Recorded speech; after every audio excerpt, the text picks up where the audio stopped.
So you got a massage today? I did get a massage today. Yeah. How was it? Dude, I'm mellow as hell right now. Oh yeah. Yeah, dude. Lovely lady named Tuk Tuk. Oh Um, nice. yeah. As soon as she walked in the room, she was like, "Is it okay if I walk on you?" I was like, "Hell yeah." I've gotten like 4 massages in my life before, but I've never been asked that. Uh, Never have I.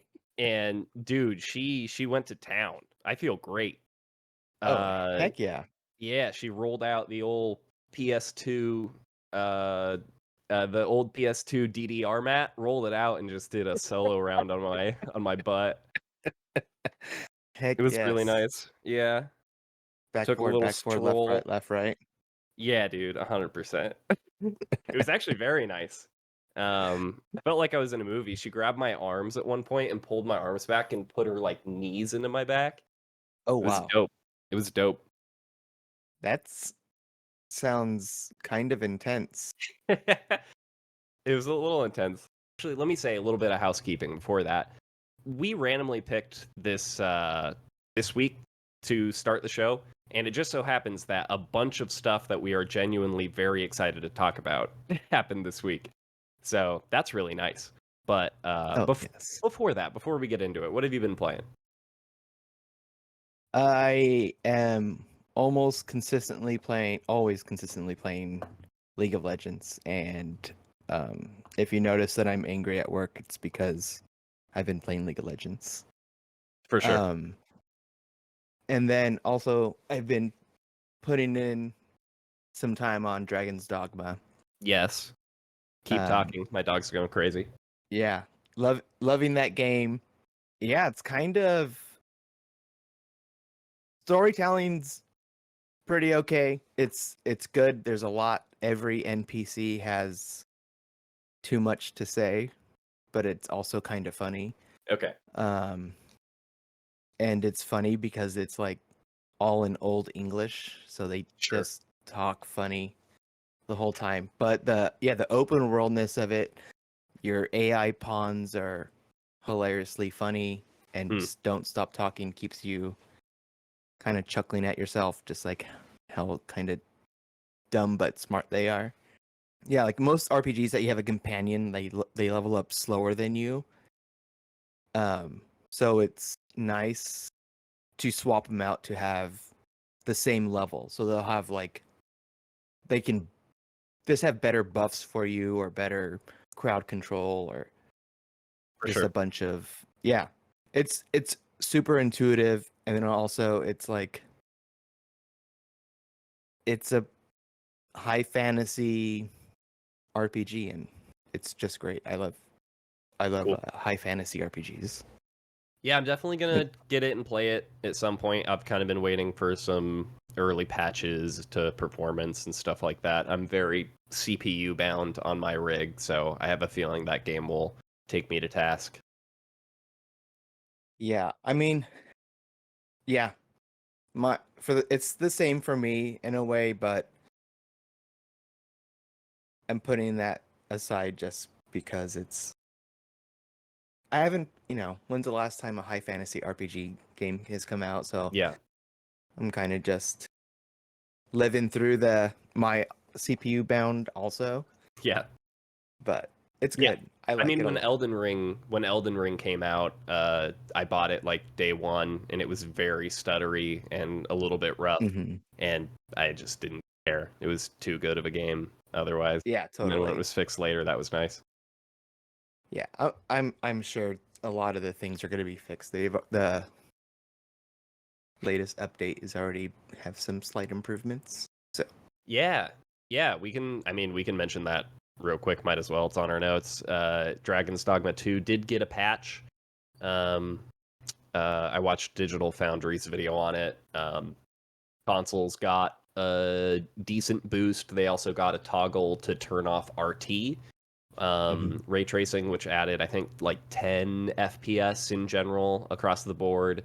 Um, and then they added a 30 frames per second cap, but frame times are still not consistent, so it's basically still doing the same stutters just at 30 now. which isn't Yeah. the most helpful. It's a step in the right direction, I guess. And then they added a new game option. Amazing DLC, new game available. Make more than one character. All good things. Yeah. All good things. And they did a little bit of performance patching on PC as well. Yeah. I've consistently been seeing 5 to 7 frames per second, like better. Like when I'm out and about in the mainland open world areas, I'm hitting high 50s, low 60s, and then when I'm in a condensed like city, it's like 30 to like low 40s. So Okay. it's been better for Totally. sure. Oh yeah, I'll say I've been playing Balatro. A lot of Balatro. I know. It's very good. You have heard me talk a lot about it, but it's great. I did finally buy and download Baldur's Gate 3 as well, which is very good. It's amazing that it runs on Steam Deck at all. Mm-hmm. It ironically runs better on the Steam Deck than my at-home PC, which on paper is way more powerful. But it has like a stuttering issue that I looked into. It seems like a lot of people are having issues since some like NVIDIA update that's causing stuttering. So just been playing it on Steam Deck. Same with Balatro. That game is freaking made for Steam Deck. Mm-hmm. But Dom, the most perfect timing in the world. Last night, the Fallout show dropped. Yes. I watched the pilot. I believe same. Yeah, you just watched the pilot as well. Mm-hmm. What do you think? Did they nail it? Is it a Last of Us contender, or is it I don't know, a bad one? Resident Evil the movie. Yeah, yeah, Max exactly. Payne. No, I think it's definitely a contender for best, video game adaptation that we've had since Last of Us. Super good. Lot of Easter eggs, a lot of fan service, but not in a cringe, in your face way. Yeah. The tone of it reminds me more of the Obsidian New Vegas, as opposed to like the somewhat seriousness of like 3 and 4. Yeah, that's a good point. Yeah, but yeah, it's definitely. I'm excited to watch the rest of the season for sure. yeah. Agreed. Is he the showrunner as well? It's directed by Jonathan Nolan, Mm-hmm. Christopher Nolan's brother. They write a lot of Nolan projects together. And then it's written by the woman who wrote Captain Marvel, which was my only kind of concern going in because I wasn't a huge fan of specifically the writing in that movie. But it's great. I am very pleasantly surprised. The writing's great. They are leaning into the wacky a bit, which I'm really happy to see. Yeah, I'm kind of surprised. If you had asked me, do you want the Fallout show to be like quote unquote hyper violent? I'd be like, no, that's fine. It's not really like what Fallout is about in my mind. But with the way they're going about it, it's really fun. It feels very visceral. I feel like with streaming services trying to figure how to like budget things, a lot of fight scenes have gotten like overly edited, or someone punches someone and you can tell the way their head moves that it was done using like CG or something.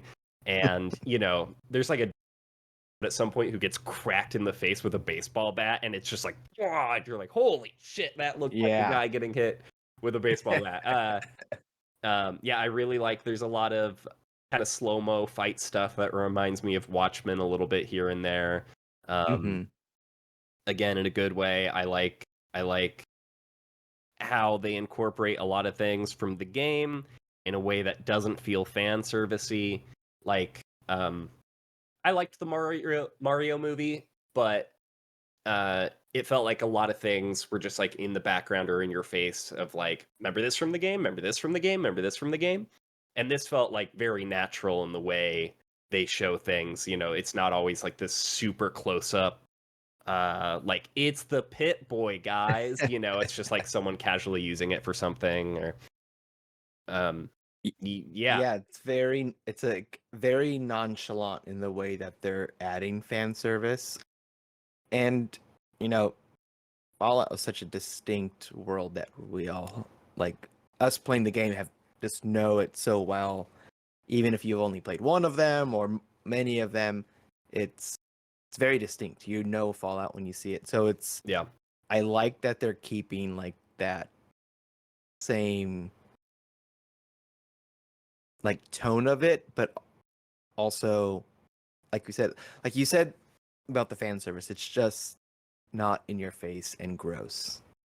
yeah. It's like used to push the plot along or introduce a Hmm. character. It's all very like practical. Speaking of practical, the Oh, practical gee. effects are dope.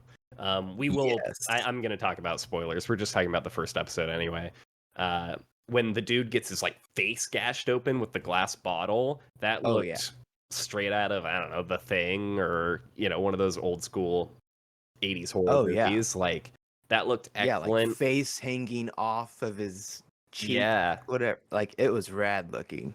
totally. Like obviously they show this. It starts with a flashback. Starts with a flashback to the actual like bomb going off and everything, and they show shots of the city, and it's very clearly like a CG city and everything. But I don't really care about that. Once they're in the vault, like everything is practical as far as I can tell. Like Yeah. the vault looks incredible. Like it seems like they're going very practical. We were talking earlier about the power armor and Hmm. how when it's like far away, it's fully CG most likely, and then close-ups, it's like all practical, which is kind of the like Jurassic Park take, which I really like. Yeah. The original. Yeah, yeah. um yeah, I'm really stoked on it. The writing seems good. I like the main character. I think we've seen like uh again with like Captain Marvel, just like she's a quirky lead that can like you know uh be a little cookie cutter or tiring over the course of an entire show or whatever. But again, just with seeing the pilot, like she's very likable. I like how she's written. I think Hmm. she will balance very well. It's obviously going to be like a fish out of water story with her outside the vault. So I think all of these hardened, crazy people that she runs into, her like bright, bubbly self is going to balance off that really well. Totally. Yeah, I think yeah, nothing seems too cookie cutter as she is. Yeah. It's very like almost gives you like Stepford Wives Mm. type of like feeling when they're in the vault, just like everything's perfect, Yeah. Yeah. Totally. and then it goes into chaos not too long into the episode. Right. Which, yeah, like you said, I think that's going to be a lot of the shows. Just that's going to be her life from now on. Her Right. like cookie cutterness, and then utter chaos throughout Yeah. wherever she's going in the wasteland. Yeah. I forget the actor's name who's the ghoul, like the cowboy at the beginning, but Oh he's yeah. awesome so far. I love it. His scene introduction as a ghoul feels very out of Westworld, Jonathan Hmm. Nolan. But with like a little more camp, a little more uh I don't know. Feels a little less grounded in a very good way. Again, I like that they're Yes. leaning into the wackiness of Fallout a little more than the seriousness, because it is really wacky, and especially adapting video games to being like these very serious movies, and they have to like original Mario Brothers movie try and like Hmm. rationalize all of these things actually existing, and it gets really lame. So Totally. Yeah. yeah, I I'm like. I'm excited. Yeah, I genuinely can't wait to keep watching. Yeah. Um, I will be the doing after this. Yeah, yeah, yeah, same. The her introduction to being like her almost Oh like yeah. going through her skill tree talking about like how physically fit she is, how well she fires a gun and everything. It was, I don't know, it was too perfect. And like for someone like my wife who hasn't played the games, to her it was just like a fun character introduction scene. But for us, it was just like, this is the thing. No, totally. It was so awesome to see attributes brought up in a live action, like, you know, show. Because out of all of the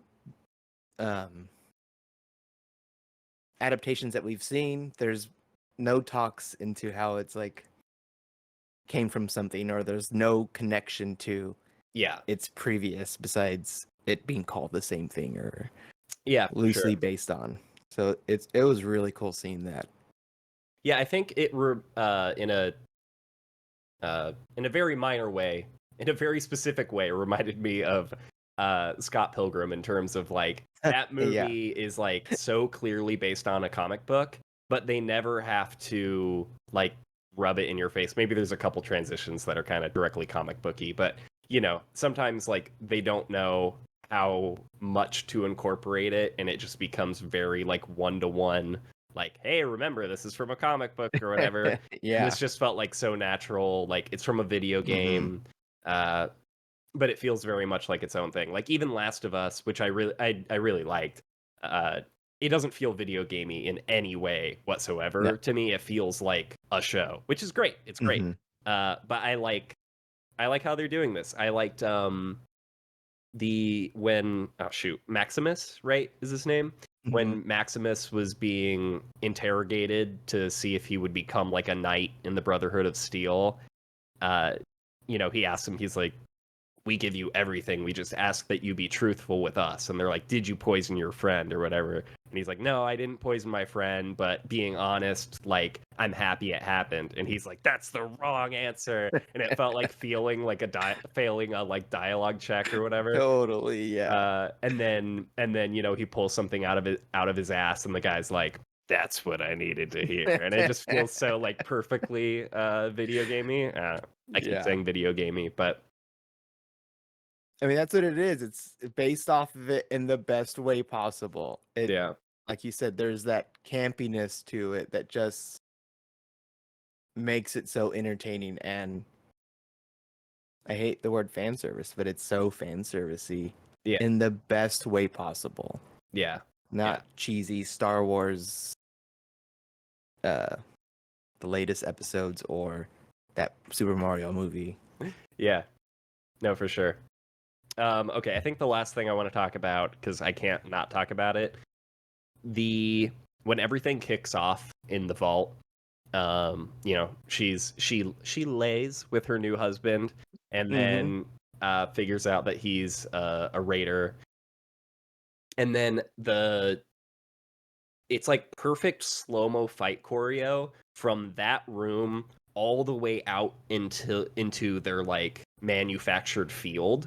And the way the camera just moves, I don't think it's like a one shot or anything, but the way you Mm-hmm. just like follow the motion of these two people fought, which caused this thing to happen, that thing caused this fight to go this certain way, and it just kind Mm-hmm. of like moves all the way through the vault, um and then out to that field. That whole segment was genuinely so good. That whole fight scene was so good. uh, Yeah, and like you said, it just uses slow motion and not in an obnoxious way. It's done so pretty, and so like it really gives you a chance to see exactly what's happening or who's getting yeah. stabbed or Yeah, yeah, who's totally. getting beat up or whatever. Yeah, it was done so nicely. Yeah, the cinematography in this is really good so far. Yeah, agreed. And yeah, I think it's almost in the energy of that scene, it feels like almost necessary that it's slow mo, because it's like just capturing this like massive brawl that's happening.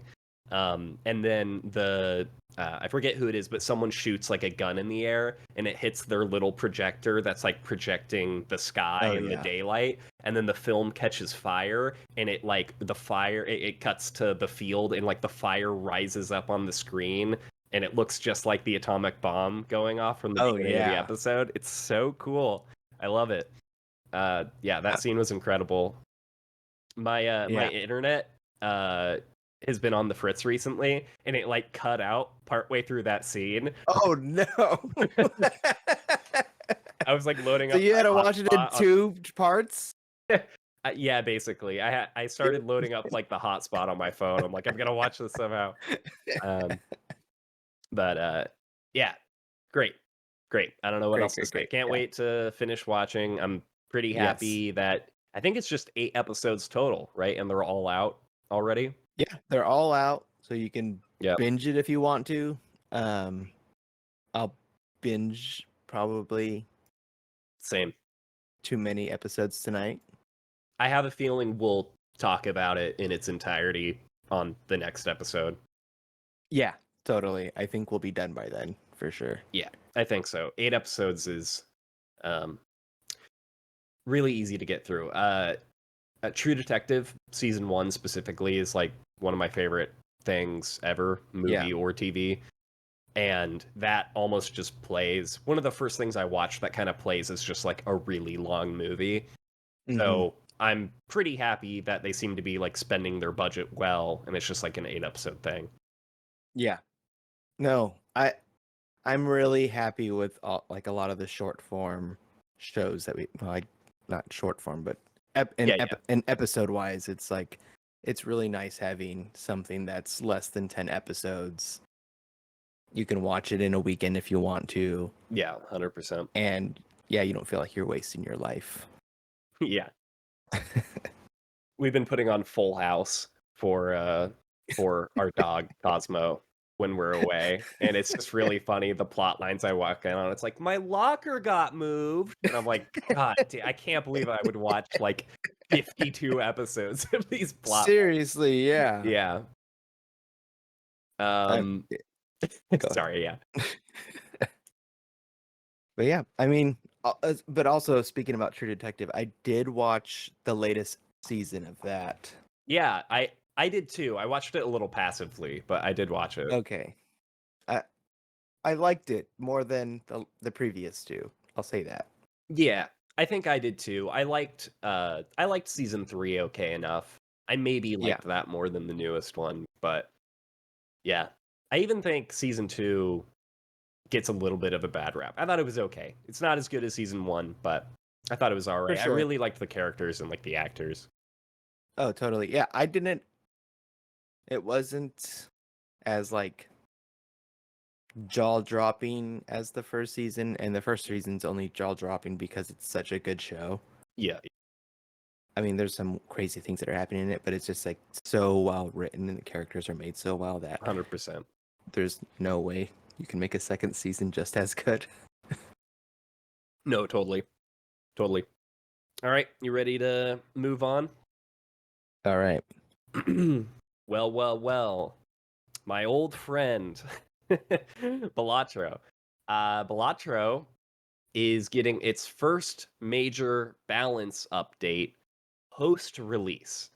So the single developer of Balatro, Local Thunk, he released this in early access and then was getting people's feedback, updated it based on the feedback. Now this is the first he did that like 3 or 4 times pre-release, and now this is the first time after release it's getting a major balance update like those. If you own it on PC through Steam, you can opt in to the update as a beta right now. So if you go to Balatro, then properties, betas, it's called public experimental, but it's like a full, I don't know, I guess there's a chance you get some bugs, but it's just a full release of the next update. And I want to talk about it. I've been playing it. It's very good. It's very good, essentially. I really like it. Dom, you haven't played any Balatro yet, right? Outside of me forcing you with my feedback. Just you putting it in my face and telling me to sit down and play. But yeah, I like it. I want to play it. I'm going to get it. I haven't yet. No worries. But I'm not bullying. Yeah. But it looks super fun, and I don't know. It's I love that it's a card game that's based on cards that you already know. Yeah, Like, I don't have to learn what these cards are. totally. Most people know what standard poker hands are. If not, it has it in an options menu, and it's really easy to learn. Mm-hmm. So yeah, the kind of major changes, it's one of those updates where it's like everything has changed a little bit, Mm-hmm. So there's a lot of jokers that are just like $1 more to buy, $1 less, give you a tiny amount more chips, tiny amount less. Um, there are a few major things though. There are tarot cards in the game, which allow you to do a few things, but mostly modify your deck itself. And you could make lucky cards that give you a chance to give you money or extra score. And the card that you use would only affect one card in your deck, but now it affects two, which is actually really massive. Um, there's an option to just completely skip around, and then you get some benefit from it. One of the options, or one of the skip, what are they called? Anyway, one of the skips would be like, polychrome Joker in your next shop, which is a normal Joker with a little added bonus. But now it's a free polychrome Joker in the next shop, or a free holographic Joker in the next shop, which matters a lot for the early game, because people would skip the first few blinds a lot of the time to kind of get the game rolling. The first few blinds are really easy anyway. But then sometimes they'd get a Joker you couldn't afford. It's just kind of like an extra question mark that they just got rid of. It's like, it's free, which I like. I like a lot. Yeah.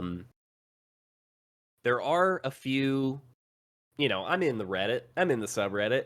There's a few cards that got changed that people kind of have question marks about, which I understand. I think I understand most of them. So there's a card called Vampire, which eats your special cards, or it eats the special part of that card and then gets more powerful.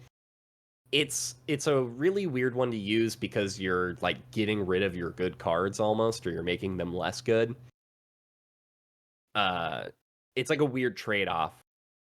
And I would basically never use that card, and now they made it worse, which is a little confusing. Most people are like, I'm just going to completely avoid that Joker now.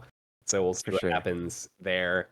There's another Joker called Campfire, where each card you sell makes it more powerful, but it resets every 3 rounds.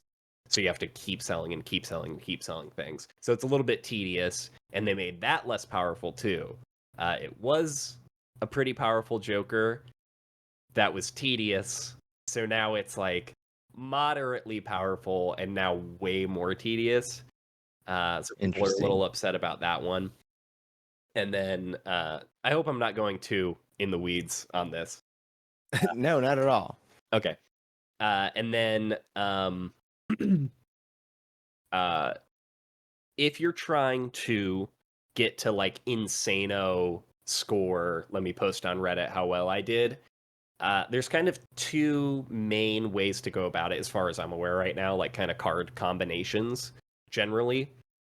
And there's a card called Bloodstone, which people would use significantly to get that crazy score. And they actually made that card better, which is kind of crazy. It was like, it has a certain odds chance of doubling your score. Oh, wow. And yeah, I'm trying to... I won't explain it all in detail. If you play, you know what it does. But basically, the odds are now higher that it will do that, which is kind of just strange because it was already very good. It's maybe not the best card if you don't know what you're doing with it or how to like utilize it. So maybe it's like more friendly and appealing to beginners this way. But for people that have been like winning Balatro competitions and stuff, there's a guy on YouTube, Balatro University, and he swept a Balatro competition they did, tournament. He won every round, and I think out of the 4 rounds, he used that card I'm talking about, and I think 3 of them. So Yeah. So that's kind of an interesting one that they made better. And then, I talked about everything on my notes. That's it. No more But Balatro. No, anyway, I've been playing it. I really like it. I think basically everything they changed within reason is excellent. It basically makes getting your run off the ground easier because there's like some mhm, roguelites where it is about like the difficulty of the run. It's like to get far in the game, you feel like you've really accomplished something. But I don't know, for a yes. game like this that feels like a little more casual and like bing, look at the score go up, it's nice to not have like 1 in 5 runs do go anywhere. So it's just like it's a Mhm, lot more consistent in your runs taking off and like actually getting to do the fun things. So yeah. I think the community is kind of like it's maybe a tiny bit easier overall, but in a good way, which I think is Yeah, kind of and I rare. feel like especially if you're trying to make a game that everyone likes and you kind of like, especially if, you're playing it and you're so excited about it, you want to tell your friends about it. But if it You was know, too hard, it would be, yep, a little annoying. yeah, yep, So I get it, and I kind of like it just because sometimes making things a little bit more simple, just so you can learn the basics, yeah, makes it more fun in the long run. totally. But you had a high score recently. Yeah, I can look up what it is, but I used that exact card. So thank you for reminding me. The night before this public beta came out, the night before, I got my highest score ever in Balatro, and I basically used this one deck and got lucky, and I had like 6 Bloodstone cards, and I got Jeez. this insane score. I think I'm gonna look. I think it was uh, E22. Your score can get so high that it's represented as a 2.3 E17. Um, Ridiculous. I think I got E22. Yes. Yes. E22. Oh, jeez. Uh, and that was the night before Bloodstone got better. So, Oh my you gosh. know, I tried to do it again the next day and, of course, got like 2 points. But,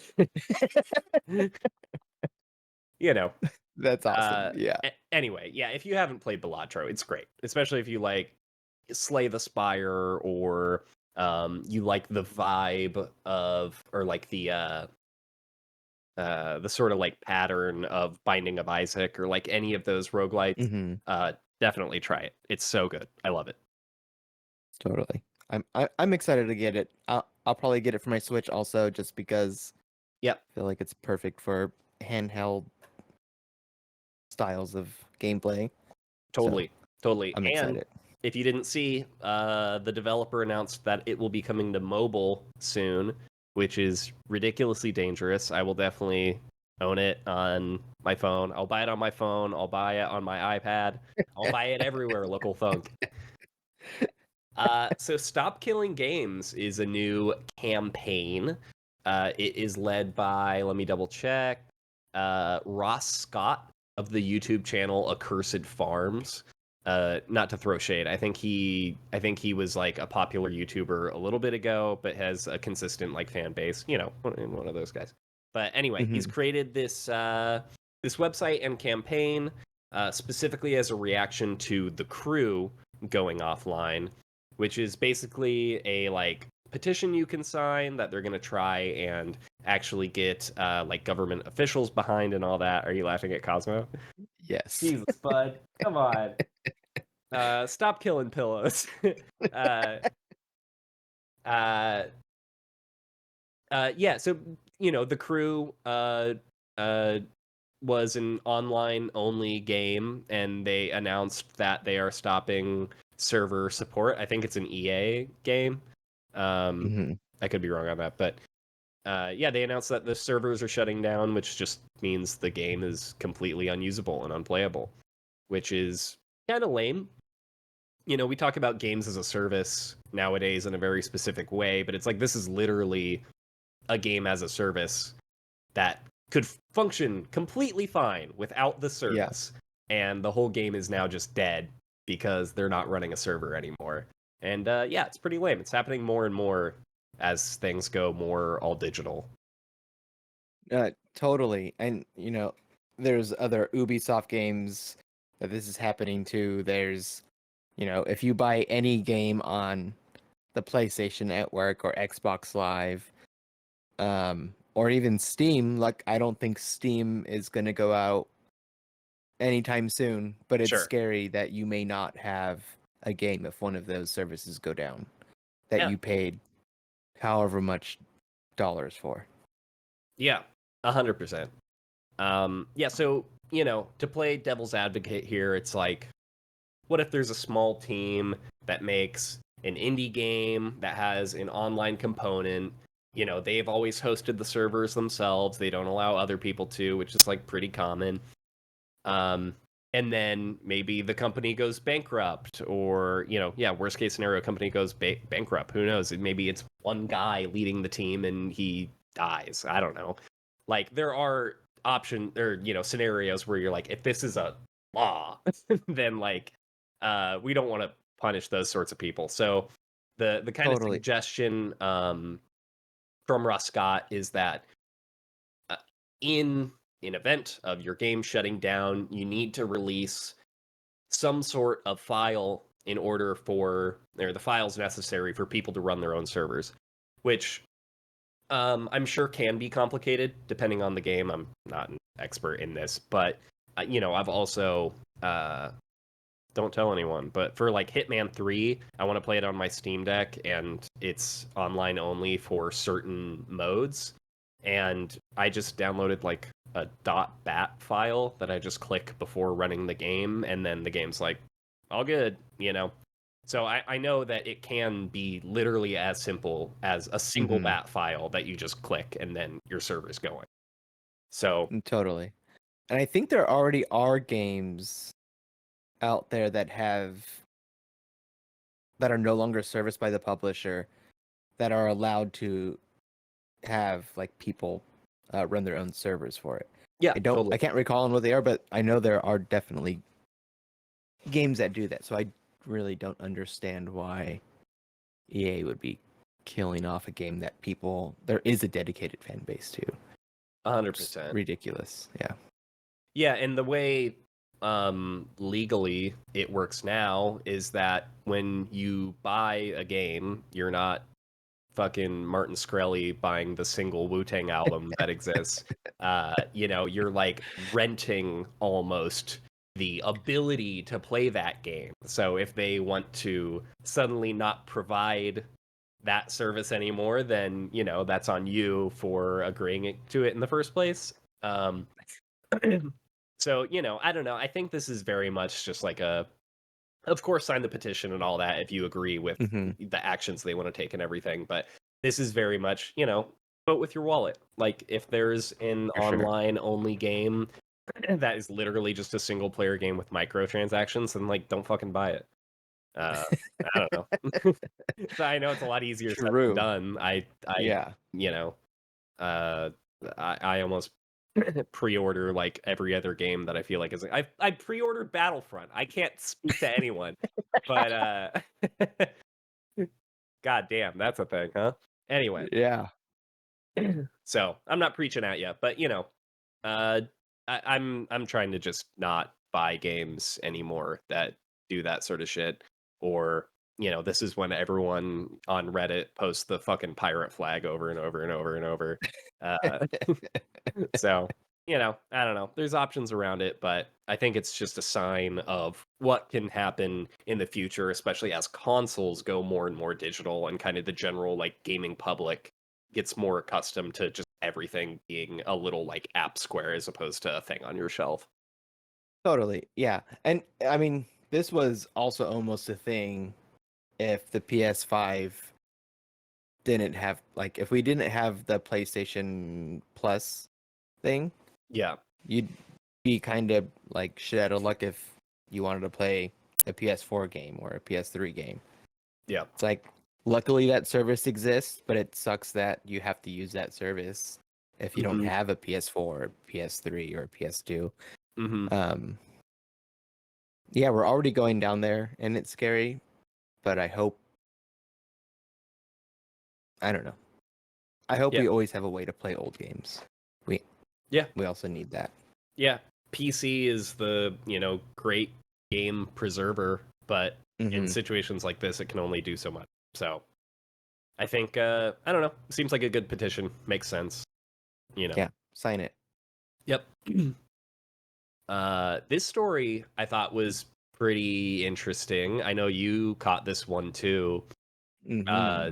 Basically, I was trying to figure out who, but someone went off on Twitter with all of these screenshots and videos from a canceled Batman game, specifically based off the Christopher Nolan, Christian Bale movies.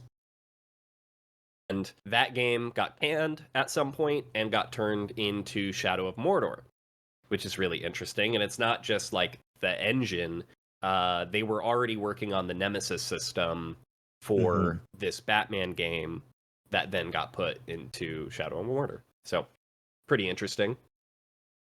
Yeah, crazy how good the game looked when they decided to cancel it. Yeah, it looks surprisingly far along to some degree. Hmm. There's some shots of, Batman uh flying over the city um in similar fashion to the Arkham games, but like the UI looks like very well done. They show Hmm. skill trees, like um it's surprisingly in depth, and it seemed to focus on stealth in a cool way that maybe reminds me a little more of Splinter Cell than the Arkham stealth Yeah, implementation. totally. Yeah, I'm kind of sad this game never came out. Yeah, I'm definitely sad it didn't come out.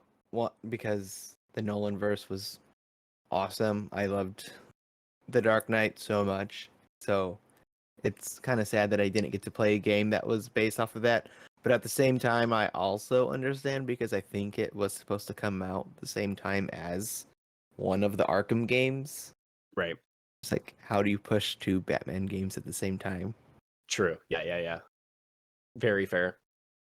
But also, I was super happy to play Shadow of Mordor. Great game. Yep. Reading the story, I was like, man, the Nemesis system is so good. If you guys don't know, who is it? Warner Brothers, right?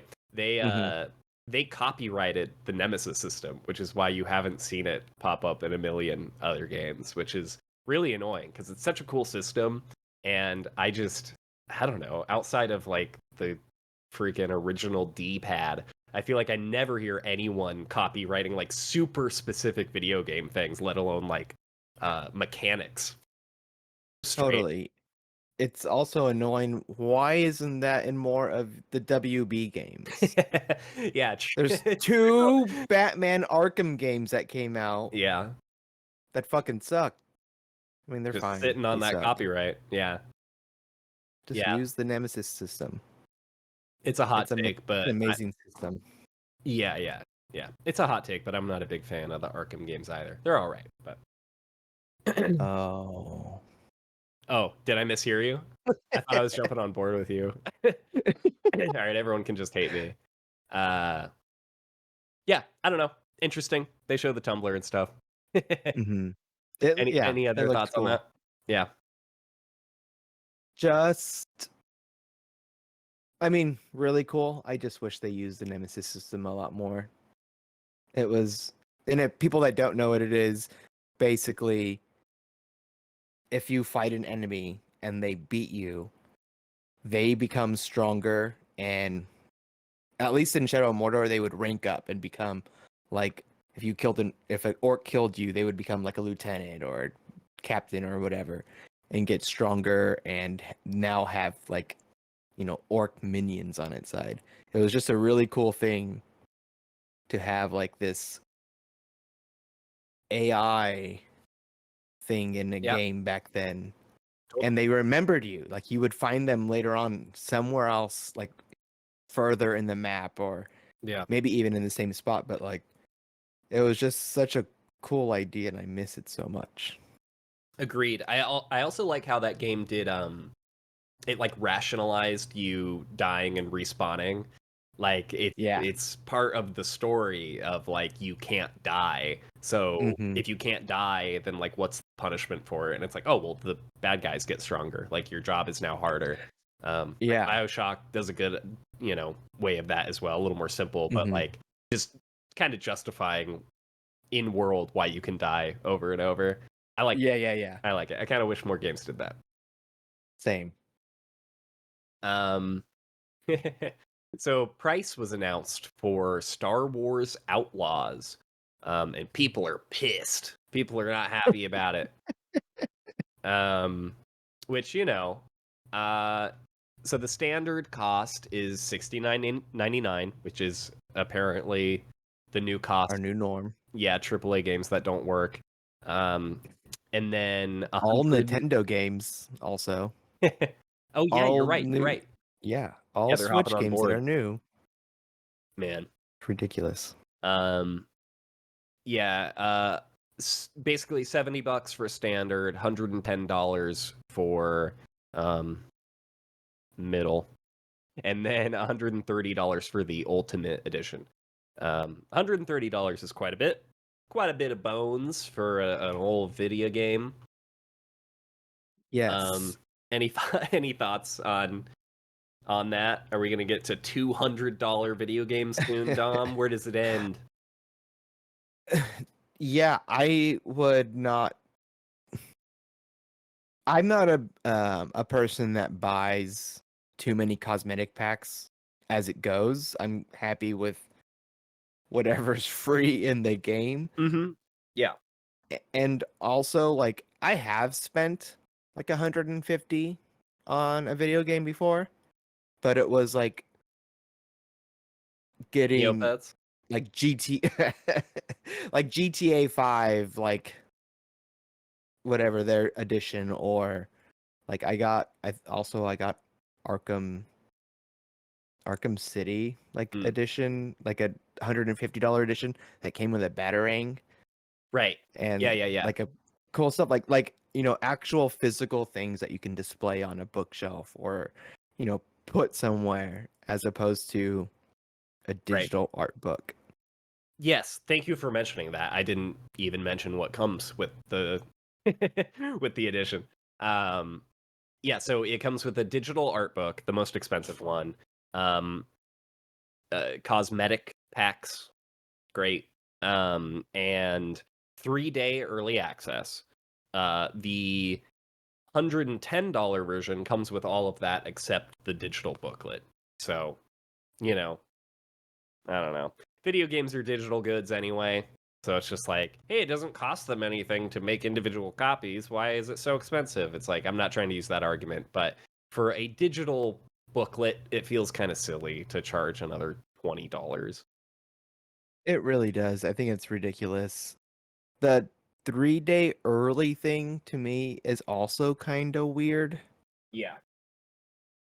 Like, just put it out. If it's ready enough for Sure. you to put it out in at all, just release the fucking game. Why? Like, Yeah.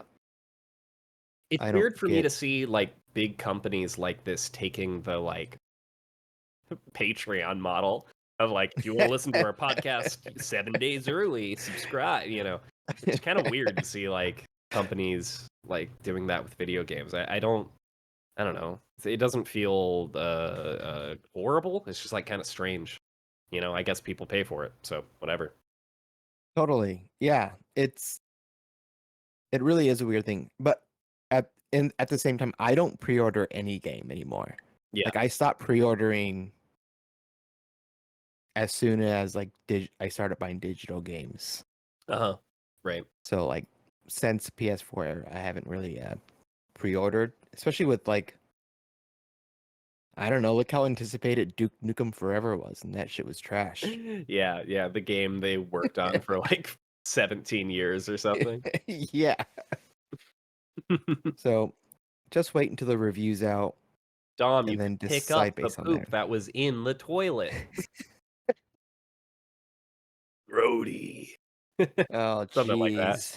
Yeah, you could. And then I think you could write on a whiteboard with it. So that's the sort of tech I was looking for. Yeah, so devil's advocate on this topic as well is, Red Dead Redemption 2.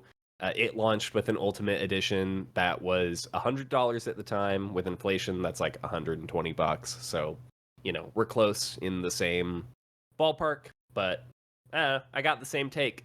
Vote with your wallet. Just don't buy it or buy the standard edition. Who cares? Yeah. Was there 3 different versions of Red Dead Redemption? I don't know. Let me look that up real quick. Is 3 different editions the new? Is that seems like almost kind of normal nowadays too, huh? It is. Yeah, it is kind of strange. Um, People bring this up too of just like original NES games. They varied in price a lot. I think even more than games do today, maybe. But Mm-hmm. they a lot of those were like $60-$70 at the time, which is nuts. You're like spending $700 on fucking ET, you know? uh yeah. So, we've had it good for a while. The fact that it goes up by $10, I know the world isn't perfect and it doesn't work this way, but like if that can alleviate some of the like crunch time issues or like any of that, I don't know, I'll buy less games. I already buy too many games that I don't play. I'll just buy less For games that I sure. actually want to Yeah. play, and hopefully the developers and everyone working there actually gets a little more pay or treated better or whatever. But it started at 60 back then. Right. And then 80 for special edition and 100 for ultimate, which let's see what this came with. Um get But exclusive see, that's the story physical. mode I had content. Physical map? Yeah, I had that one. I had the Ultimate Edition Yeah. Yeah. because I can't. But it was physical. Uh-huh. Yeah. That's. I feel like that's the difference. Like, I'm not gonna look at a digital art book ever again after I probably won't even open it. Yeah. Yeah, Most I'm likely. gonna click to open it, and Windows is gonna ask what program I want to use, and then the one I want isn't gonna be on there, and then I'm gonna hit browse, and then I'm not sure where it is because I try and check in the folder, but that's not where the root is. Oh my god. Oh man. Yeah, so exclusive story mode content. You get missions, and this is basically a skin, and that's a skin. So like, all right, one mission, and then a bunch of skins, whatever, and a map. The map's cool though. Yeah, the So map was cool. yeah, I don't know. No hot takes here. Just if it really is that appealing to you and you got the money to spend, then like, sure, buy it. Who cares? Enjoy your Yeah. digital booklet. I do wish they didn't like like I said, I don't buy pre-orders. I wish they just had 3 editions Hmm. at launch. Like, and if you were lucky enough to go and get the $100 one that comes with this thing, you get it. But I hate that it's like pre-order. Just because like you might have bought a shitty game. Yeah. Oh my god, dude, GameStop pre-orders back in the day, I Yeah. bought some trash. Some 22-year-old just fucking upselling me. Ugh.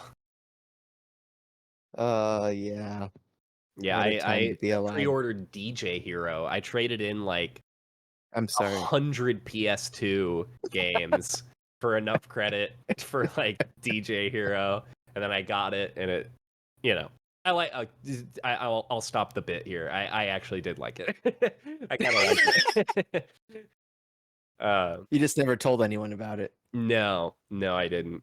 But yeah, yeah, a lot of people are going to be excited. Probably people that are playing Balatro right now. Slay the Spire 2 has been announced. I don't know if there was some soft announcement on Twitter a while ago, but it's officially announced, and there's a animated, cool, slick animated reveal trailer, which Oh yeah. honestly does look very cool.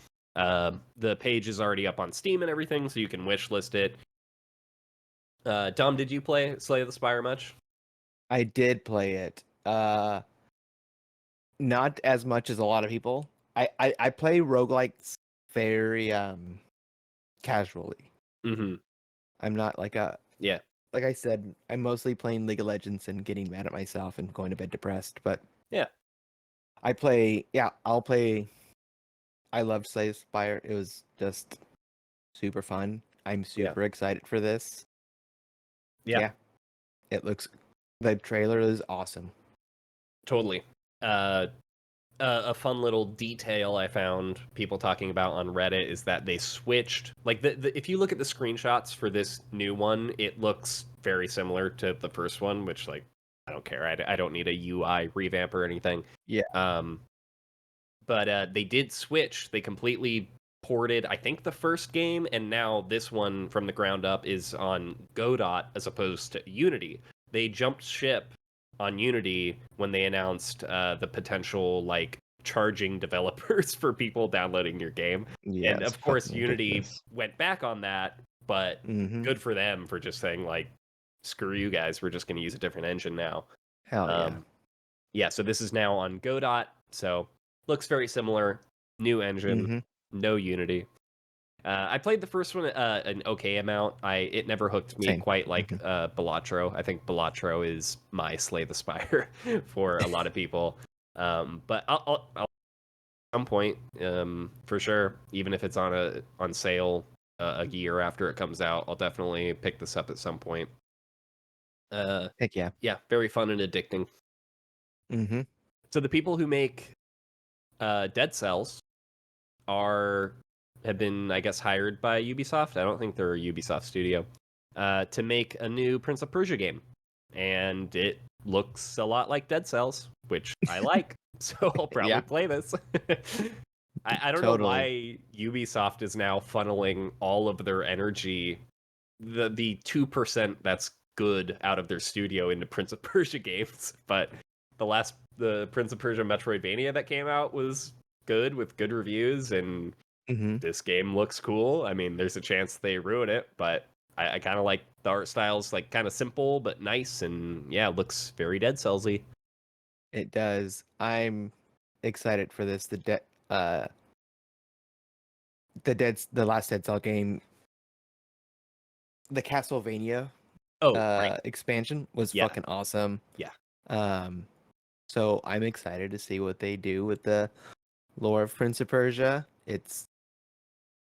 I didn't play the newest Prince of Persia that just came out. I want to pick it up really bad. Yeah. But I've heard nothing but good things. It's on like some of my favorite people that I watch and listen to and read. It's like already like their game of the year contender for this year. Totally. So totally. I'm excited for it. Yeah, I haven't played it. I've watched a lot of content on it and of it, but I don't know. I'm a broke gamer. I'm waiting for a sale. Yeah, same. All right. So Dom, I'll break the fourth wall a little bit here. We got a strange Roku patent about basically spying on. So not Roku stick, but like if you have a Roku TV, it'll scan the content coming in from other devices just plugged into the HDMI port, and then decide when to show you ads. And I guess there's an exact example in the patent of someone pausing a video game and then them showing you an ad while your video game is paused, which is just, I don't know. There's a capitalism subreddit going crazy somewhere. Yeah, totally. This sounds fucking stupid. Yeah. I don't like this one bit. Me either. This sounds insane. And like, patents are patents. They don't often make to like a commercial product, but exactly. This it is shows you getting where their so mind's close to at. Black Mirror, though. Yeah, 100%. Just fucking insert advertisements in our head.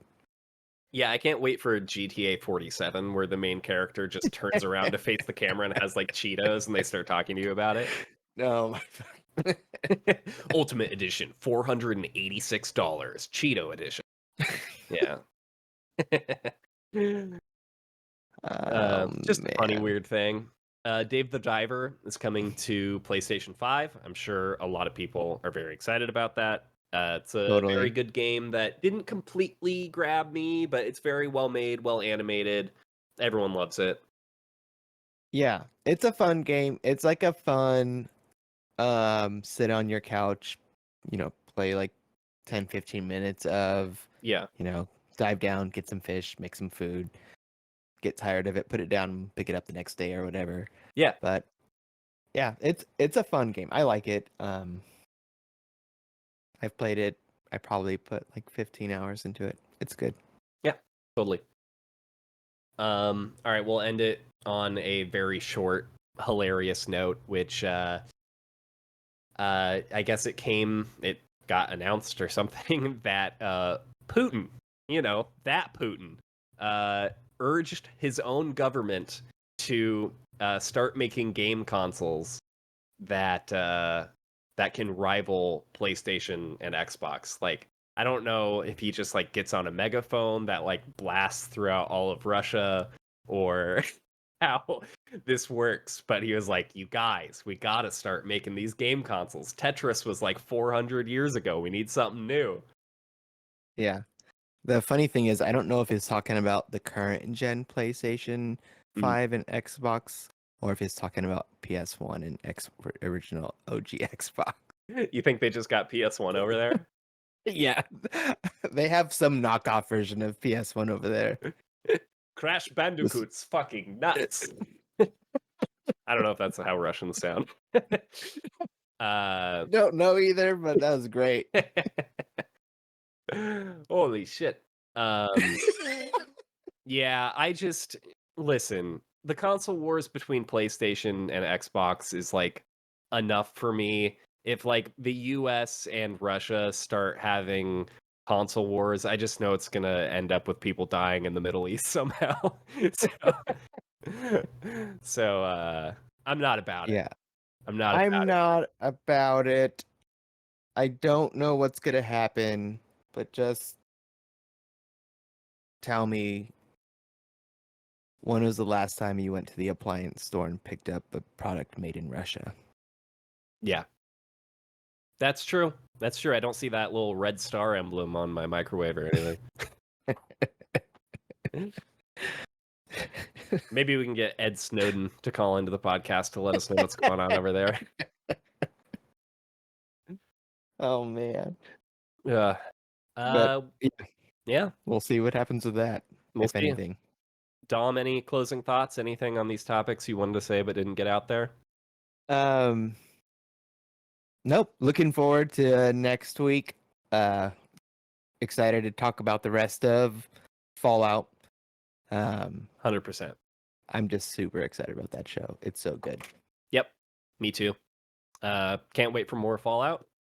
All right, y'all. That's been it from us. I guess we'll see you next week. Bye. Bye.